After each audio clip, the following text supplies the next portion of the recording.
Bueno, acá vemos, como dije recién, si bien habíamos largado en 1901 con el proceso anterior, me parece que es importante tomar el periodo de 1880 a 1920, específicamente a nivel nacional, porque en este fin del siglo XIX se da un proceso que confirma lo que anteriormente en la Argentina se denominó como el orden conservador, ¿sí? De 1862 a 1880, Mitre, Sarmiento y Avellaneda fueron los presidentes que en la Argentina consolidaron el modelo de la construcción del proceso jurídico, o sea, fueron representantes del iluminismo, podríamos decir, del derecho, y se consolida la Argentina jurídica a la Argentina económica. Y aparecen las dos cosas al mismo tiempo, lo cual hace que ese modelo sea efectivo hasta casi mitad del siglo XX. Casi más de 60 años dura lo que fue el proceso del modelo agroexportador, porque el modelo agroexportador surge de un mismo proceso jurídico. Hay un modelo que se construye en la Argentina pensado para durar muchos años. Esto se da en ese orden, entre 1860 y 1880. Es lo que se llamó el modelo de la Argentina fisiocrática, todos los trenes van hacia Buenos Aires, el interior trabaja para el puerto de Buenos Aires, pero quedándose en el interior, no obtiene los beneficios, sí da los sacrificios. En 1880 este proceso se consolida con la presidencia de Julio Argentino Roca en el modelo agroexportador, con el pacto sobre las carnes para Inglaterra y la venta del trigo a Europa, en general. En 1900, toda esta imagen de la Argentina productiva y todos nuestros productos en el mundo hace que haya una gran corriente migratoria, no solamente de la publicidad, podríamos decir, que Argentina tenía en el mundo por sus productos, sino también porque el Estado argentino promovió la venida de los inmigrantes. ¿Por qué?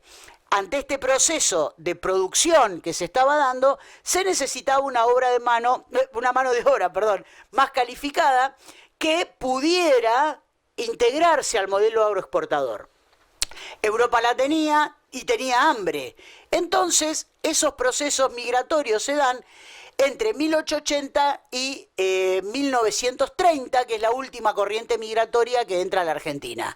Anteriores a los inmigrantes están los pioneros. Posteriores a los inmigrantes son los migrantes, que van a ser los que se muevan dentro de la territorialidad en el Cono Sur. En este proceso, ¿sí?, nosotros vemos cómo estos inmigrantes llegan con sus ideologías al Río de la Plata, no llegan únicamente con el atado de la ropa, llegan con sus ideologías. La mayoría eran españoles socialistas, los eslavos, que eran la mayoría comunistas, y los italianos anarquistas, ¿sí? En este modelo agroexportador, esta Argentina fisiocrática que producía para Buenos Aires y manejaba específicamente el puerto, hace que el beneficio no redunde en los trabajadores. Y a pesar de que era necesario esta mano de obra, no era el beneficio lo que mejor se obtenía. Esto hace que el desarrollo del trabajo no sea específicamente un trabajo digno, ¿sí?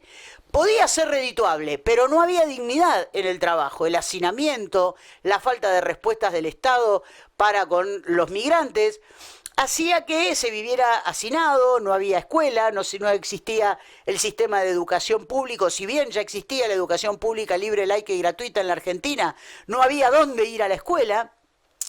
Todo esto se fue acumulando en un proceso que entre 1890 y 1920 va a tener sus desencadenantes. ¿Por qué tomo 1890 específicamente? Porque sumado a todo el proceso que se da en la Argentina, en América Latina en general, pero en la Argentina va una revolución política, ¿sí? Como es la sublevación del Parque, la revolución del Parque, de donde nacen todos los partidos políticos de la Argentina, algunos más modernos que otros, pero en la revolución del Parque sucede esto, también se va a dar la primera sublevación de las organizaciones obreras. Tengamos en cuenta que en 1857 ya estaba organizado el sindicato de tipógrafos en la Argentina, que fue el primero, ¿sí? Los muchachos, tenemos que reconocer que los anarquistas tuvieron la historia de nuestro movimiento obrero, está ligada al movimiento anarquista y son específicamente la gente de la gráfica los primeros que se organizan. Ellos son los que dan este proceso, ¿no es cierto?, de organización.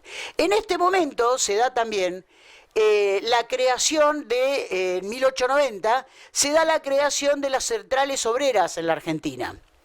En este momento vamos a ver aparecer la FORA, la Federación Obrera Regional Argentina, y la UGT, que surge como una interna de la FORA. Unos son socialistas, los otros anarquistas. En este periodo, ¿sí?, ya les digo, la mano de obra iba a parar a la ruralidad. Por supuesto que los grandes paros se van a dar en la pequeña industria que estaba en la provincia de Buenos Aires y en la capital federal, y también en el campo. Vamos a ver la Semana Trágica, ¿sí?, en 1919, que son las huelgas de Bacena, los talleres metalúrgicos, en donde, bueno, la explotación era terrible y lo que pedían era la reducción horaria. Nada más que eso, la reducción horaria, porque no se podía trabajar 12 horas en la Fundación Metalmecánica. Y por otro lado, algo que para nosotros es mucho más cercano, que es el proceso de la Patagonia Rebelde o la Gran Huelga de la Patagonia, también 1919 la primera, 1921 la segunda, pero tomamos icónicamente 1920 como la fecha de iniciación. Esto se da durante un proceso de democratización en la Argentina, en donde tenemos ley electoral desde 1916 y hay un gobierno popular electo por la nación entera, que deja de ser del orden conservador y representa a esta clase media que busca una referencia ascendente en el trabajo, específicamente, en el trabajo y en la educación. Son los dos ejes para la movilidad social. Esa movilidad social se va a ver quebrada en 1929 a nivel mundial por la crisis, por el Jueves Negro, la quiebra de Wall Street, que hace caer los valores del mundo, y en la Argentina su repercusión más importante va a ser el 6 de septiembre de 1930 con el golpe de Estado que derroca al primer gobierno constitucional de la Argentina con ley electoral electo en forma popular, que es el gobierno de Hipólito Yrigoyen. Si quieren, eso se puede hablar del periodo de 1916 a 1930, podemos hacer una placa aparte si quieren y ver el movimiento obrero con respecto al gobierno radical, que es muy interesante ver qué sucedió ahí y cuáles son los grupos de influencia y cuáles son los grupos de poder que tomaron las decisiones realmente drásticas que hundieron a la Argentina en un proceso que ya no tenía reversión.